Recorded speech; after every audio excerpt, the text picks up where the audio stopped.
Se o protagonista de Rayuela tá tentando construir o sentido da sua vida, eu também tô tentando construir o sentido desse texto. Porque era isso, de certa forma, que o Cortázar elaborava. Não é pra você, leitor, achar o sentido. É pra você construí-lo.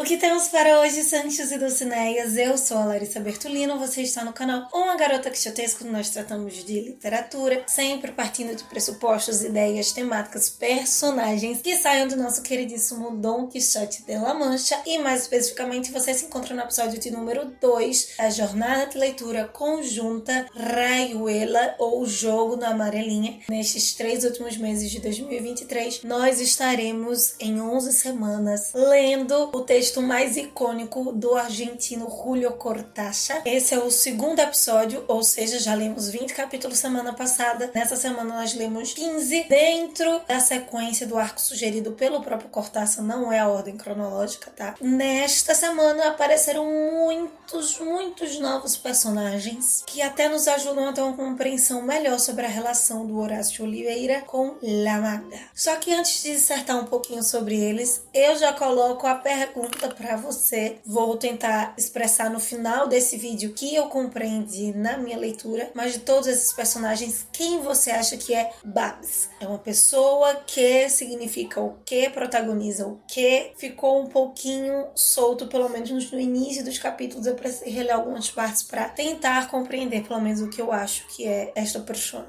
Assim como o Gregorovius, que feita sempre aparecendo, o Horácio essa semana visitou o apartamento da Maga em Buenos Aires, sempre com a presença, né, física nesse caso, mas às vezes sendo evocado. O Gregorovius é um personagem muito interessante porque ele provoca uma tensão, uma espécie de triângulo entre a Maga, o Horácio e ele com o Druso. Não sei se você se atentou, tem um trecho em que o Horácio confessa que ele acredita que o Gregorovius só ia ao clube para estar perto da Maga e não por questões boêmias, pela arte, pela companhia dos amigos, era única e simplesmente pela Maga. Ainda assim, por estar com essa desintegração, digamos, essa não cronologia, ainda está um pouco solto para batermos o martelo se é isso mesmo ou não, até porque estamos tendo essa perspectiva pela visão do Horácio, não dos outros envolvidos. Mas o que não faltou essa semana foram referências à arte, em especial à música e à literatura, tanto como citação de obras ou autores. Ele cita escritores como o Bataille, ou obras como Jane Eyre, e outros que ele cita, mas que tem um pezinho um pouco maior. Por exemplo, ele menciona o Leopold Bloom, do Ulisses, do Joyce. Apesar de em outros momentos eu já ter comentado aqui com você na semana passada que eu me lembro Ulisses do início ao fim, tanto por essa relação com essa mulher, essa amante, a boemia, o lugar na cidade, o experimentalismo literário. Poderíamos dizer que, de um certo modo, Rayuela é o nosso Ulisses latino-americano. Eu fazia esse paralelo, inclusive, na JLC do Ulisses. Mas outro aspecto interessante, quando ele cita o Kafka, numa espécie de texto que me parece o processo. É alguém que está sendo acusado, que está sendo levado à condenação ou a julgamento, mas sem saber exatamente o porquê. Então ele cita o nome do Kafka ali, solto, aleatório, entre muitas aspas, mas ele aplica uma forma kafkiana. Do mesmo jeito que há uma pluralidade com a música, com os estilos musicais. A polka vai aparecer, o foxtrot, o samba, mas o grande protagonista é, sem sombra de dúvidas, o jazz. Ele vai citar a Ella Fitzgerald, Kenny Clarke, o John Temple. Inclusive, uma das coisas que ele faz ali de ter a citação muitas vezes das interpretações e de músicas, ele cita ali trechinhos da música e quando está se ouvindo numa espécie de fluxo de consciência mesmo, especialmente do John Temple,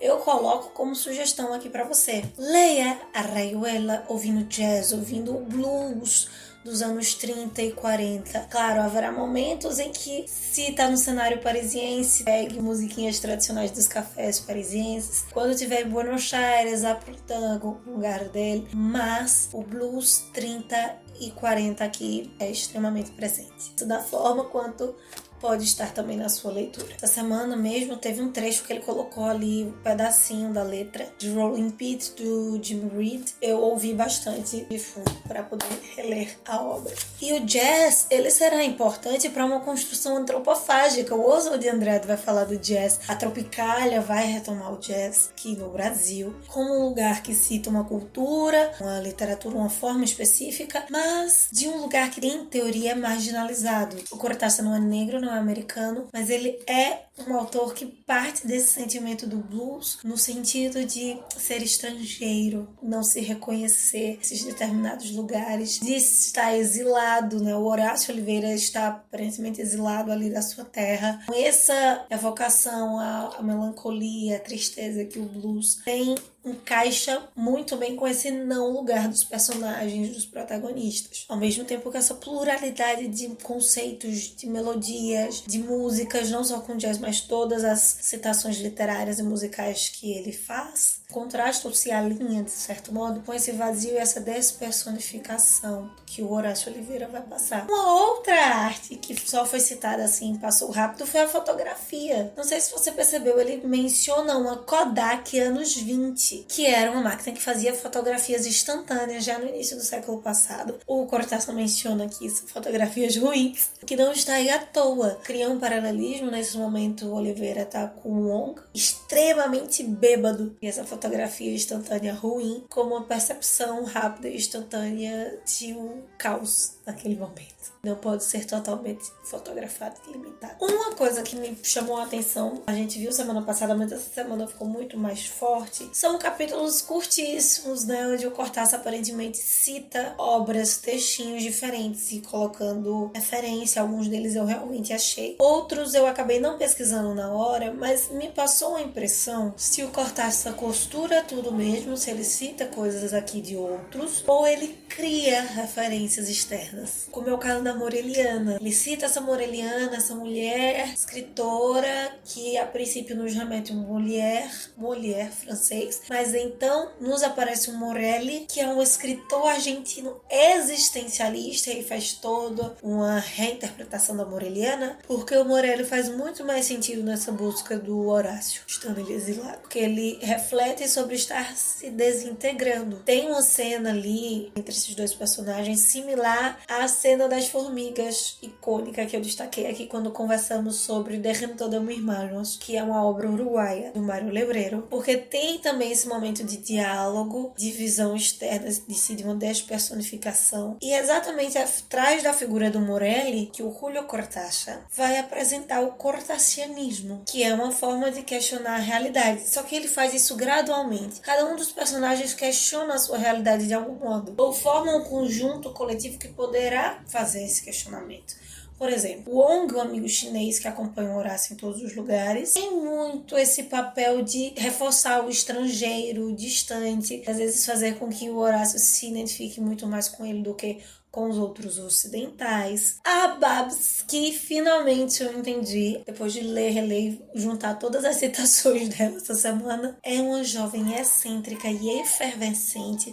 Para mim, a Babs está se apresentando muito como uma personificação, ou talvez a musa da poesia modernista, desse lugar de inovação, de heresia, de exame cerrado de si mesmo, que quer propor algo novo. E especialmente o Morelli com o Traveller, porque eles serão duplos do Horácio Oliveira. Enquanto que o Morelli é o autor em quem o Horácio se inspira, que o Horácio deseja parecer ser, o Traveller é um velho amigo do Horácio, conhecido desde a infância, que na verdade tem inveja. Então, enquanto o Traveller deseja ser como o Horácio deseja ser o Morelli, e eles são duplos uns dos outros, reforçando então exatamente o cortazarianismo. Todos os grandes nomes do modernismo hispânico, eles têm que fazer uma teoria que tem a ver com o nome deles. E é exatamente uma espécie de filosofia existencialista dentro dos seus enredos, dentro do viés estético, artístico, que questiona a própria realidade. Quer dizer que o cortazarianismo é uma espécie de quixotismo, de cervantismo. Talvez quem vai me dizer isso é você, compartilhando comigo aqui abaixo as suas impressões sobre a leitura desta semana. Continuamos nos vendo lá no @garota quixotesca. Jéssica